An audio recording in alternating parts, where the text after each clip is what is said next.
Hello. So today we'll talk about an important metabolism in carbohydrates, that is glycolysis. This is an essay question. It has been frequently repeated so far. Now we will try to identify introduction, the glycolysis metabolism, PDH complex and applied aspect. So glycolysis, what do you mean by that? Break the terms. Glyco is glycogen or glucose and lysis is breakdown. So it is the sequential breakdown of glucose to form two molecules of pyruvate. It occurs mainly and purely in the cytosol. So let us see what happens in glycolysis. So glucose on hexokinase, magnesium, ATP to ADP, glucose 6-phosphate. So extra 6-phosphate is important. Then on hexose phosphate isomerase, magnesium, fructose 6-phosphate. Then on phosphofructokinase, ATP ADP, fructose 1,6-bisphosphate. Then on aldolase, as I already told you, aldolase means cleavage. It forms dihydroxyacetone phosphate and glyceraldehyde 3-phosphate. Okay, dihydroxyacetone phosphate we are getting from glycerol. This I will explain in the gluconeogenesis. Now, glyceraldehyde 3-phosphate will continue from there. We have dehydrogenase enzyme. Always dehydrogenase NAD plus to NADH2. We'll get 1,3-BPG, that is 1,3-bisphosphoglycerate. Then on kinase ATP ADP, we'll get 3-PG or 3-phosphoglycerate. Then on PGM phosphoglyceromutase, that was kinase, this is mutase.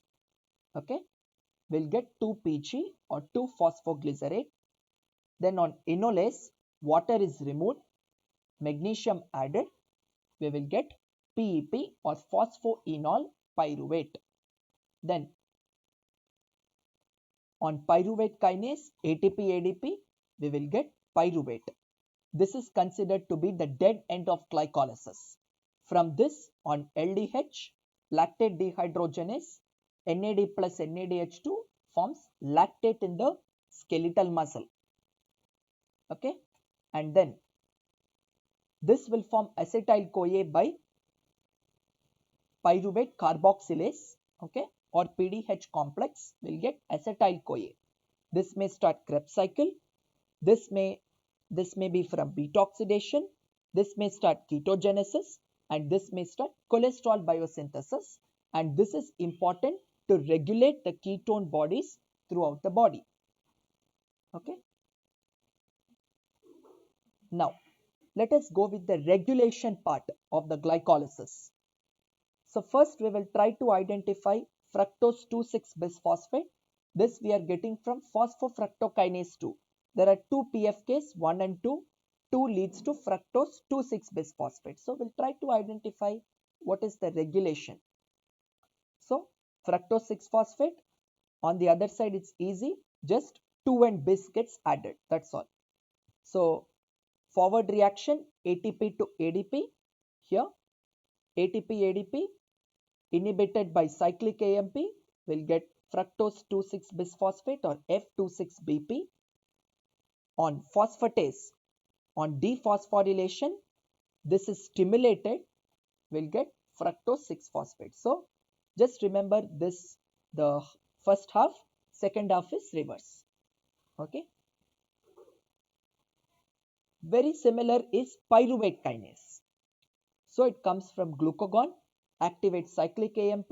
Cyclic AMP activates protein kinase. Protein kinase activates pyruvate kinase A to B. So two forms of pyruvate kinase, one is A and another is B. So protein kinase converts A to B by phosphorylation, reverse by dephosphorylation. Now, the energy yield of glycolysis. Now, let us see aerobic and anaerobic conditions. We will see aerobic conditions. Okay, that is we have hexokinase, phosphofructokinase, G3P dehydrogenase, 1,3-BPG kinase and pyruvate kinase. Okay, So what are the ATPs? -1 for the first two. Then next we have 2.5 into 2, 5 ATPs. Here 2 ATPs, 1 into 2, 2. Same here as well. Totally we'll get, okay, actually 9, 2 is utilized, we'll get 7.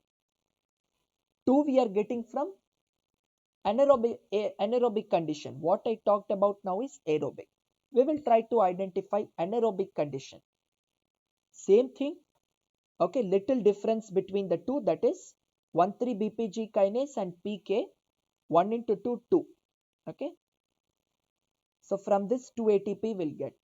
What is the difference is that here we have G3P dehydrogenase. Okay. That creates the difference. Okay. So this is the energy yield of glycolysis. Now the regulatory enzymes, what is activating and what is inhibiting. First we'll see what are the enzymes. Hexokinase, all the kinases first.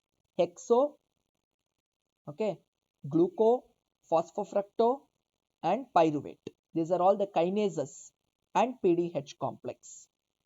Hexokinase inhibited by glucose 6-phosphate, no activator. For glucokinase, insulin activator, glucagon inhibitor. For phosphofructokinase, we are having activators insulin, cyclic AMP, fructose 6 and 2,6-bisphosphate and 2, that is phosphofructokinase 2. Inhibitors are glucagon, ATP, citrate, low pH and cyclic AMP. Okay. Pyruvate kinase, activators insulin and fructose 1,6-bisphosphate. Here we have inhibitors, insulin opposite hormone is glucagon, cyclic AMP and ATP. Okay, so what are the takeaway points? Here in the activator side we need to add all have insulin. Insulin common, inhibitor side glucagon common. Okay, and activators we have the bisphosphates common, here 2,6, here 1,6. Okay, and as I already told, glucagon is common for these three, and here ATP common for these two, cyclic AMP common for these two, and PDH is totally different. That is from CoA and NAD activators. Inhibitors are acetyl-CoA and NADH. Now we'll see PDH complex. This will catalyze the formation of pyruvate to acetyl-CoA. Now we will try to identify the mechanism of action of PDH. So when pyruvate is converting into carbon dioxide, what is happening? TPP reversibly forms hydroxyethyl TPP. So what is added? Hydroxyethyl is added. And then acetyl to oxidized lipomide reversible by DHL transacetylase or dihydrolipoyl transacetylase. Then first the flavin and the niacin coenzymes will interconvert like this by dihydrolipoyl dehydrogenase. Now the regulation we will see. So two forms of PDH complex, A and B. Okay. So A to B, how does it happen? Through kinase. The stimulators are ATP, NADH and acetyl-CoA. Inhibitors are NAD plus, CoA and pyruvate. ATP, ADP happens, we'll get B. Reverses by dephosphorylation. No inhibitors, we have only promoters, insulin, calcium and magnesium. Just remember a few inhibitors and promoters, that's sufficient. Okay. And now the applied aspect of glycolysis. 2,3-BPG and lactic acidosis. So 2,3-BPG is 2,3-bisphosphoglycerate, we already know. So this how we are getting Rappaport-Lubboring cycle, that is also called the shunt pathway of glycolysis. So I will tell you how this 2,3-BPG is formed.